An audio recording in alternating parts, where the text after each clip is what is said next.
everyone. Hope everyone's having a great day today. Really appreciate your time, your interest in this presentation. Today, going to be talking about choosing your own adventure in Astro.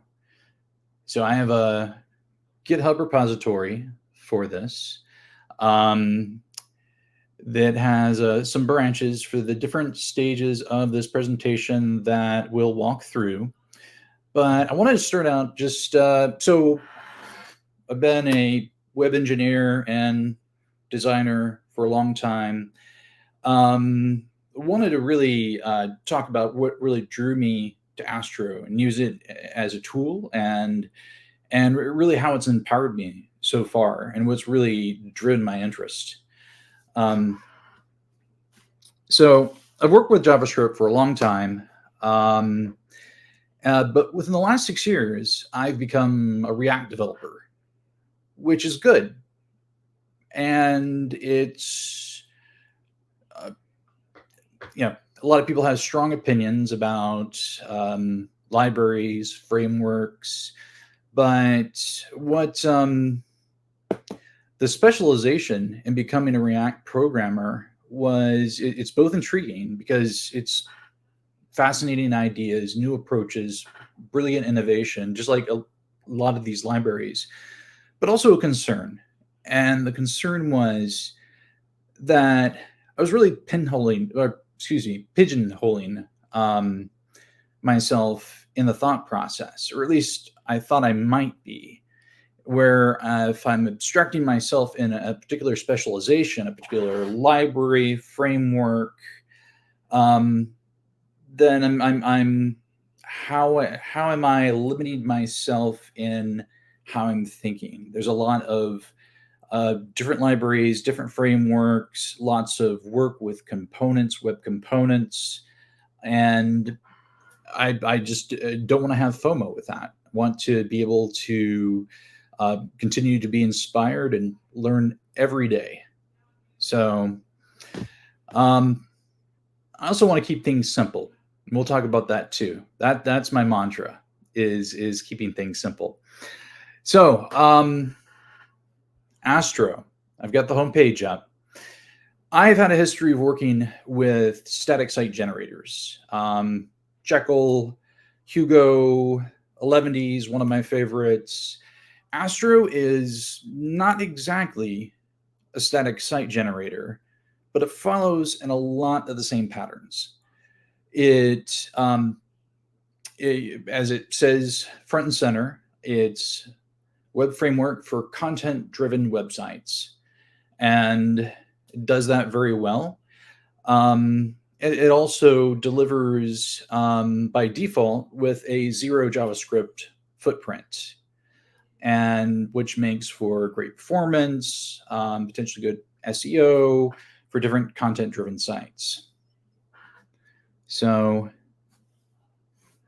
what I want to do is give a demo of, so start with a bare bones Astro project and branch out a little bit and give a little tour of what we can do here. So we're going to start with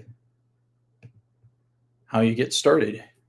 Create Astro latest. I have here we go. Okay, yeah, got it right here. So like so many project creation, I'm in a terminal. I'm going to enter this command. It's going to give me some options. It's going to ask me to give a name for it. Since we're choosing our own adventure today, I'm going to choose wisely because I want the dude across the room when I make the choice to say he chose wisely. So, and I'm going to make it an empty project because I want to keep it simple and show some of the basics without the blog template is really great because it shows some of the ways that you can incorporate markdown content and create content collections, but we're going to keep it empty right now. And yeah, we use TypeScript, and I promise we won't do typing acrobatics here, but some libraries we have will be have some TypeScript reliances here. And we'll use strict. We'll install the dependencies. I already have a Git repository for this. And as that's installing, that'll take a second. This will pretty much just give me a bare bones site. Astro is built on top of Vite, so a lot of power inherited there. And I will npm start and get my bare bones site.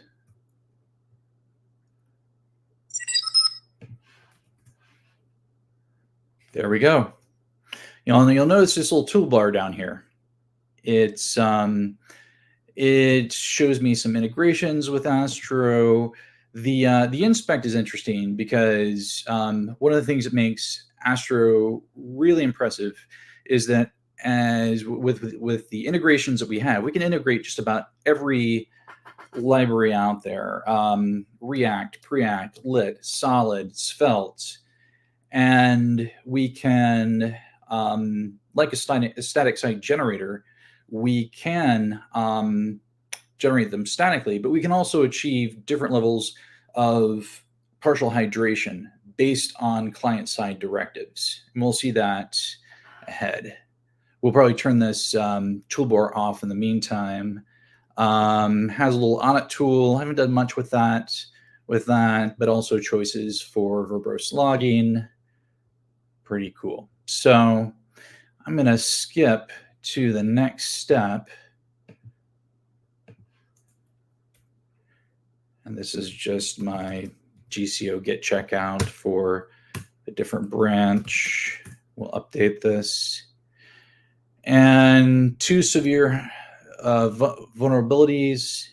It's, I think it was a regex library it's tied with. I think it's client side, but always trying to keep mindful of this. So what I did was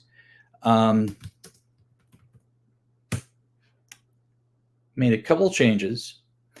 So I set up scaffolding for our project. At first, we had, if I go to our initial step, pretty much we just have a source directory with pages and index.astro, and that's our page. What I did was actually use a different fave icon. There we go. Was to keep that page, but now I'm going to make a layout. We were going to do that in most every JavaScript library or static site generator, and also added some global styles. And that's why we have the font got better. We have some padding and so forth. And I made a couple of changes in our, you're going to look at this. If you used Vite before, you're like, divine config. This is already starting to look like a Vite configuration file. So just change the configuration file so that when I start it, it opens it up on port 3000. We've got that dev bar turned off. But also, so just to give you an idea, the files that we start with are .astro. .astro files are really interesting because here's my layout. They can be a layout, they can be a page, they can be a component, very flexible. And if I go to the page, you'll notice that I've got front matter up top, which is formatted in JavaScript with ES6 syntax. So I'm importing the layout, and I am declaring variables for a title description, giving those to the layout, and giving some content as a child component into this. This is also pretty cool too. There's some native components inside of Astro where this one is just, I have it set up as a code highlighter, but I'm just showing you the file structure that I have set up so far. But so far, this looks pretty simple. It's not quite JSX. It's actually it's simpler than JSX, but I've worked with a lot of JavaScript templating tools back to Mustache and Handlebars and Nunchucks and Liquid. And it's really impressive what you can set up in the front matter and use directly on the page. Very straightforward. So let's take a look at some integrations we can add into Astro. And as I mentioned before, React, Preact, Lit, Solid, Svelte, Vue, Alpine, the also different SSS adapters and other integrations. That's also worth mentioning that Astro by default is not a single page application. It starts out as a multiple page application with file-based routing, but you can change just about everything with that being built on top of Lit. You can, I believe it can be a single page application, which becomes more important when we're talking about in-page transitions and more sharing of state between components. So we're going to add a component to this. I want to put a top navigation here, and I'm going to use Preact for that. And so I'll got it pre-cooked.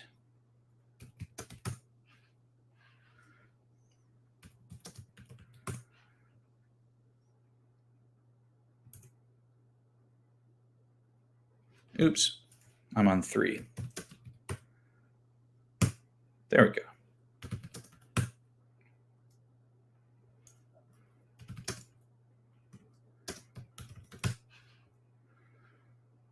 Okay, so now I've got a component for my navigation that's going to show my initial page and what I'm now calling navigation. So this is made in Preact.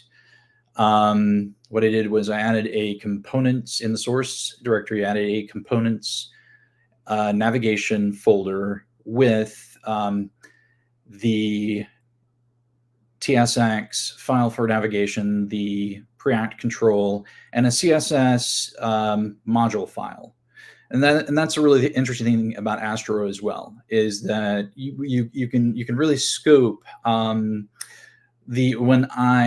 in fact, if I go back to my layout, we can see that I'm just importing the global style sheet. And the global styles, in doing it that way, are inserted into the head, inline, and they're treated globally. We'll get into it in just a little bit about how we accomplish that. Different ways where they're scoped locally to a component, but pretty neat way. All right, so yeah, so we've, the component is feeding from, see the template below the front matter is a JSX flavor customization, is also transpiled to TSX, which TSCs, yeah, exactly. Yeah, it's very easy. In fact, I think the JSX transform that it accomplishes, that's being accomplished with Astro, it's very simple. Even iterating on array maps, I'm not sure if it even needs keys. I'm not sure if you need a top level element. It's really cool. So changes I've made is I have this main navigation file is reading from a constants, but it could be any endpoint that I'm getting my navigation data. And typically I'll go back to my, so on my choose wisely file, I could say mpx astro add Preact. And that's pretty much how that's the quick way of, and it'll ask you the dependencies that you want to install. It'll inform you the changes that you're going to be making. There's your Astro configuration file, the integration. I'll do it that way. And also, hey, check it out. We're also having some changes occur to the TypeScript config file, making it easier for that library. It's going to change again on a subsequent step. But I'll go back to my code. As I said before, components. I have a very simple array. I'm reading that array into the Preact control. It is mapping over there, and we are including CSS modules that are being mapped onto that component. So, and this is one thing I'll do is I'll build it.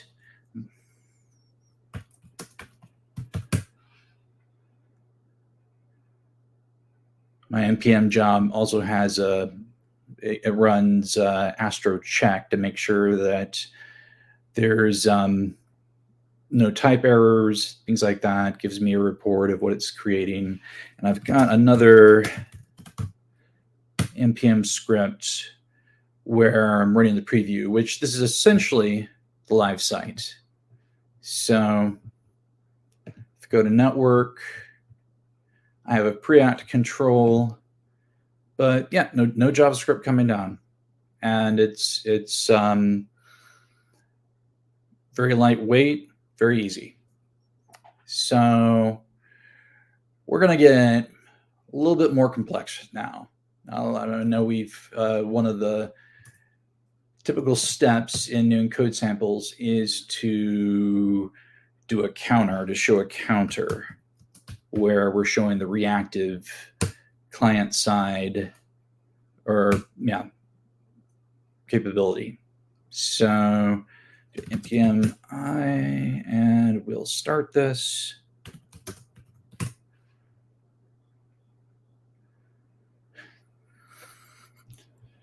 I'll close this. We're in debug mode, so some of this won't show in production.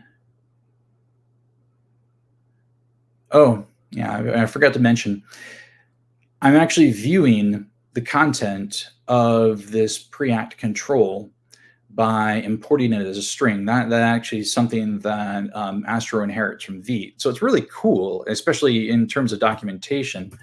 When I go into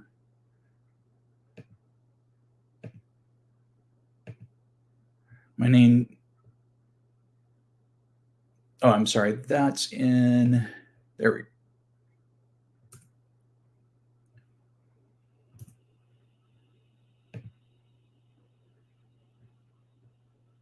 I think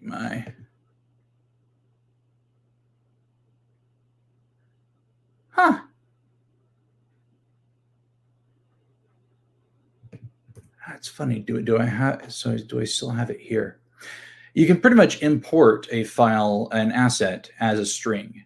And what I'm doing that is I'm just then placing the code into Astro's code component.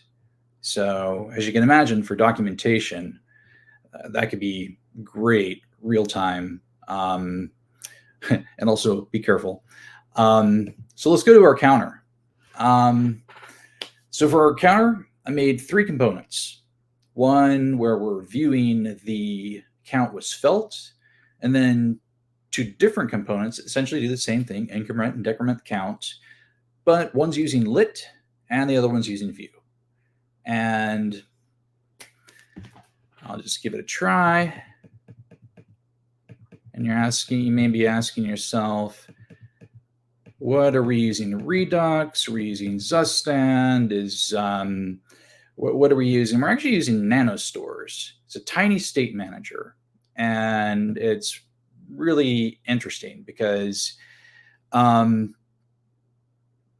think one of, like, when you think about using Redux or using shared components between shared utilities between components of different libraries, you'll need to use different interfaces. One of these components did require Like you can see right here, NanoStore's React. I think one of my components does use an adapter for it, but I don't think my lit control needed it. So we can see that, and pretty much I do the same thing in incorporating these libraries. npx, Astro, add Svelte, add lit, add view. It would tell me the dependencies. It would change the TypeScript file. Let's see where my TypeScript file is. So yeah, we've got some changes that it made. It starts out with its own template for the TS config, but most of those changes were made by as I installed the libraries. So let's take a look here at, if I go now into counter. So once again, each of these pages, so if I go into counter, and the reason we're seeing a red line right here is my editor. I've got like an extension for Svelte, view, lit, everything, and I don't think I have it set up where they all get along perfectly yet, but I am importing these into my Astro page. You also notice that in this counter page, I have styles that are scoped to this page. So if I actually view the source, or rather inspect, and let's take a look at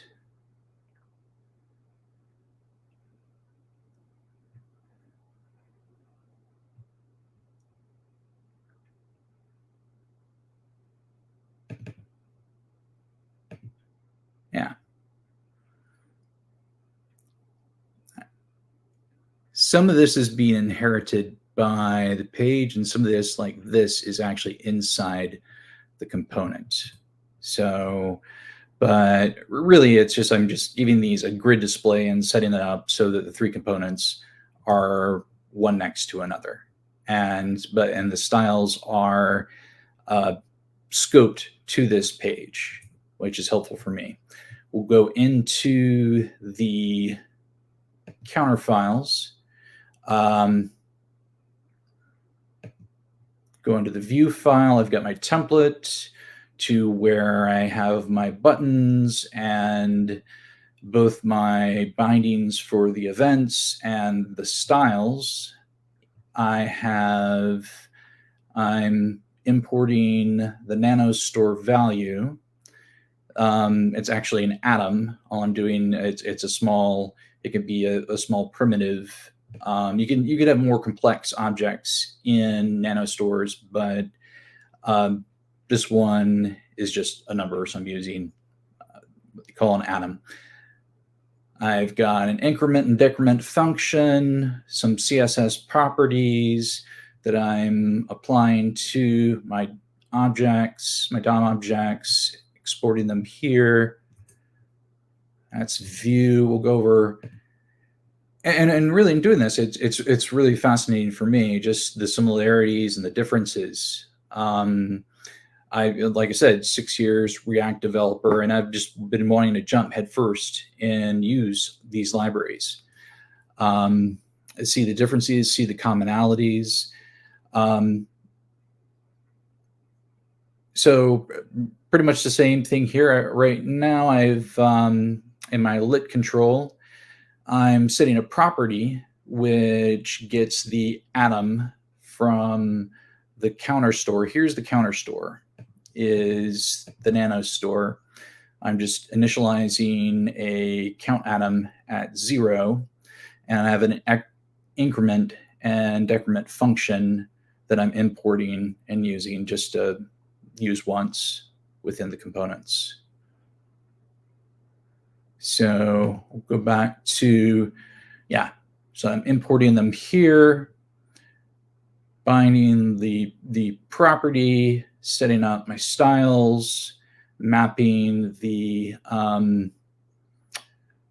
or setting up the increment and decrement. which are mapped onto the click on the buttons. So different syntax, but same story. Let's go to Svelte.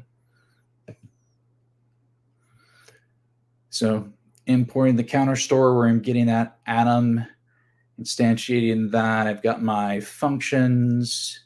I've got my template where I'm displaying my count. And here are my styles. In all three components, I've just, all the styles are scoped to each component. And they do it different ways. And there we go. So let's see if I missed anything here. So yeah, it did add a Svelte project file, but that was very minimal. Astro config. Let me see if I had. Yeah, let's take a look at that because you can see. And this is actually, I'm glad I brought this up because you'll see that lit view Svelte and with Preact, I have an include property here where I'm saying I want to include Preact from, well, why do I want to do that? Well, because with Astro, I'm able to have three libraries that could potentially have JSX. They have React, Preact, and Vue. So to keep everything from mixing together, I can indicate the paths and separate as such.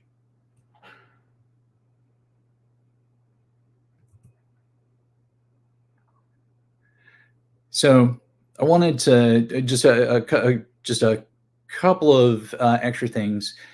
If you haven't viewed TanStack, and this goes to, and no, actually not yet. What I want to do is I want to build this. Sorry.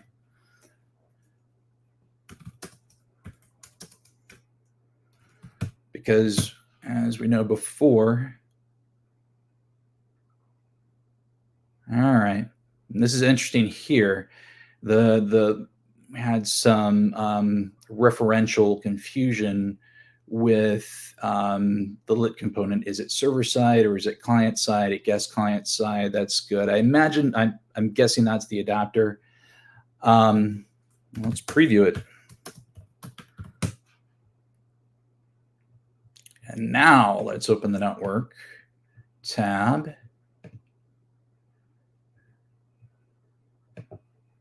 And we've got more going on, but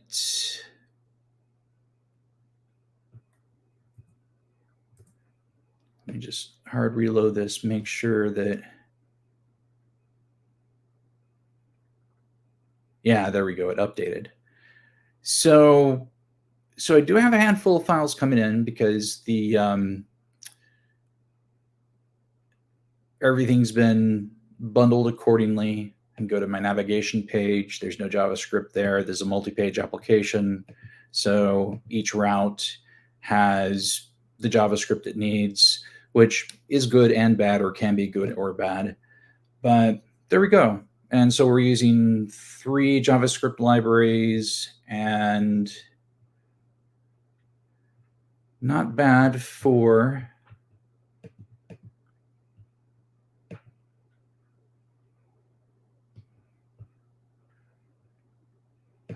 the sizes. There we go. Refreshing it. So the biggest one's 24 or 25K. Pretty fast, and I got what I need. I can make buttons count up and down. One other thing I wanted to mention, I've been looking at TanStack. Really interesting.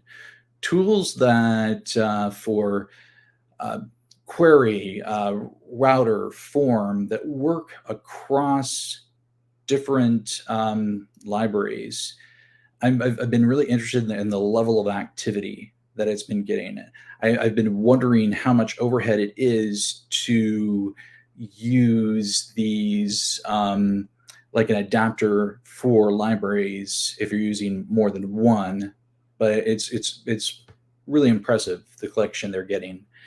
And I thought I saw the Nano Store's Atom, and that reminded me of, if you've never seen Brad Frost's Atomic Design, it's a book, and this is a chapter from the book, but it's a way of quantifying from a design level.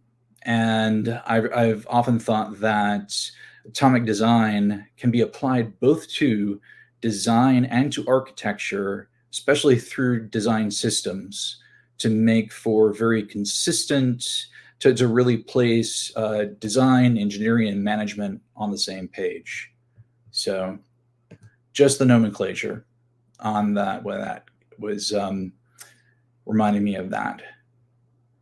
Okay. All right. I'm going to stop my screen.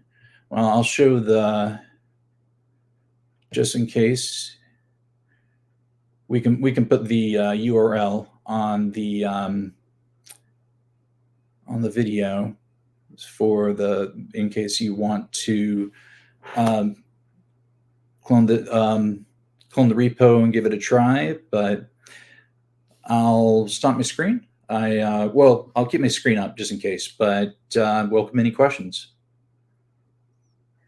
Thanks, Eric. That was great. And I think it does show a little bit like how flexible Astro is. We were chatting in the comments just how, one of the things I found impressive is even from the first time I used it, I guess it was like a couple years ago at least now, where you could include, say, React component. And unless you specified that you wanted it client side, like it would render it on the server and with no JavaScript. So like you're actually using effectively like JSX but it's server rendering that JSX. And this is long before we had like, React server components. So it was already doing that kind of thing early on, which is like, just being able to render what was effectively a client-side component on the server. So I always found that really, really impressive. And it does that for like how many different frameworks? I mean, you listed them like 6 different frameworks. It's crazy. Yeah, I forgot to mention that the if I did not put the client load, in fact, I list out on one of these pages where the different client directives are that you have the option for. So client load, client idle, timeout, visible, media query. It's or only execute on the client, which is just mind-boggling for me. How those different life cycles and that it all comes together in the partial hydration architecture and how Astro put this together. It's find it just mind blowing. Yeah. Yeah, and I mean we've gotten a bunch of comments like server, with basically what's the benefit here. When I talk about Astro, a lot of it is it's just how much you can reduce the amount of JavaScript you have on the client. Even, I know you didn't get too deep into it, but like effectively each one of those things is an island, right? Like, Yes. And those islands, like you then can specify not only what framework they use, but how they're loaded. And now even I haven't really dug into it myself, but you can have server rendered islands that basically it defers the rendering and actually server renders it, as opposed to like, right here, you're basically rendering everything at once, right? And those are rendered on the client, but like you can actually server render a component, an island like that as well. So that's a new feature. I don't know how to pronounce the name. Friuni it says there are also community frameworks that aren't even listed as the official integration. So like there's lots of community integrations. So he said like Quick and Angular are yeah, which is another big one. So also lots of plugins. Yes, lots of plugins. So I think it's really amazing what they've been able to accomplish in a couple of years. So I have a question for you though, and if anybody has any questions, please post them in the comments and we'll get to them. But so my question is, as somebody who really came from purely we're focused on purely React development, you said prior. How steep of a learning curve did you feel like Astro had in general? Like, how hard was it for you to get comfortable with it? Astro, not at all. It was more so in the incorporation of the different components and remembering the rule set for each one, how styles are handled for each component, how they template, how they maintain state. Mhm. As far as I mean, you could pretty much what I did. You could do everything with .astro files, the Yeah. counter, I mean, import, and it's really cool because the front matter at the beginning of an Astro file is essentially its own JavaScript object that you're importing at runtime or build Mm. time, Yeah. or one you're choosing. Yeah. I mean, I have a demo I built too that's like, it's basically like a track. It's like a to-do list, but it's more for tracking like your CFP submissions and acceptance and stuff like that. And so like, and I try to tell people, I mean, I wanted to add in client side stuff to show you, but like, I didn't need to. It all just works. Everything just worked great with .astro files and very limited. There's like, I think the entire site all functions with no JavaScript just fine. You wouldn't even notice it. Right, right. But given the option, you can. I mean, like I was saying before, it can be an SPA. You can. The server side islands are very impressive. So it's almost starting with just what you need. Um, don't get me wrong. Next.js, it's a great framework for React. If I start Next.js, sometimes all the code I'm given initially, I'm blown away by all the detail. And with Astro, if I started with either the blog template or the site template, it would have given me more.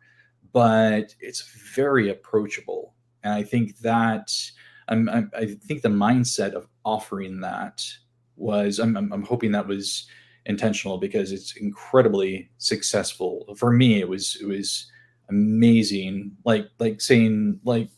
Saying before when I was using Jekyll and using Shopify Liquid for that. This is much easier than that because it's probably because I have a React history too, and this is closer to JSX.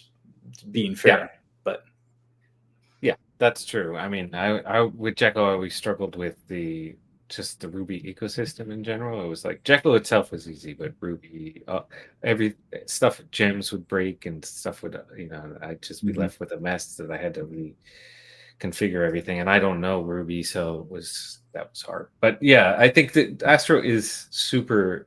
I agree, Astro is super approachable, and I even think like they still pitch it as a content focused, like for content sites and whatever. But I mean, you could build almost anything. When I talk about it, like, well, if you're building like a dashboard that everything's interactive, maybe there's not a lot of value to using Astro because everything would be a client side rendering, a component. But like, and something like Next.js probably makes more sense. But there's not like any limitation on what you could do with Astro. You could build an interactive dashboard and it would work. Yeah, it's recently I was working on a React application that started with a create React app, and that's been deprecated by Meta, and you can pretty much just kind of bootstrap them to Vite now. Yeah. Uh, so Vite's an incredible tool, and Astro just really builds on top of it very well and makes things very approachable. Yep. But What would you say? Is there anything in Astro that presented you so far, something like where you're a bit of a stumbling block that you think somebody who wants to get into it might run into? this might be a little controversial. Go for it. I kid. No, and this isn't surprising. It's so as I went from project to project, it was JavaScript, and it's been so many years later, and I'm like, oh, hey, I haven't been doing TypeScript this whole time. So I need to learn about tuples and interfaces and types, and making sure that I have type definitions that are and that I'm declaring my module and my module resolution correctly. That's Mm. also one of the things I ran into in this project. It was kind of funny. It was, and Astro has documentation about that. Um, you can import these, but there are certain architectural expectations that these libraries will have. In fact, I think it suggested importing lit before view Mm. for some reasons, but not all. So for me, I think the presumption of, if you're taking the TypeScript approach, and that was just one of those things where for me it was got to stay marketable. Not dissing TypeScript, but the market wants TypeScript, Yeah. and I've got to do my push-ups with it. So and make sure. So I'd say that probably be the, but I don't think that would be unique to Yeah. Astro. It'd probably No, any no. I mean, TypeScript. I think Next.js now defaults to TypeScript too, if I don't recall. Um, so yeah, I think it's pretty much across the board. We've kind of said TypeScript's the thing.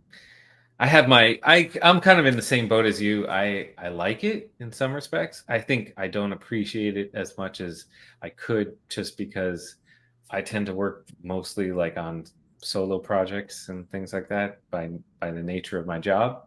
Um, so I don't appreciate some of the things that type safety might bring to, like, when you're working as a team and different people are maintaining different parts of the project kind of thing.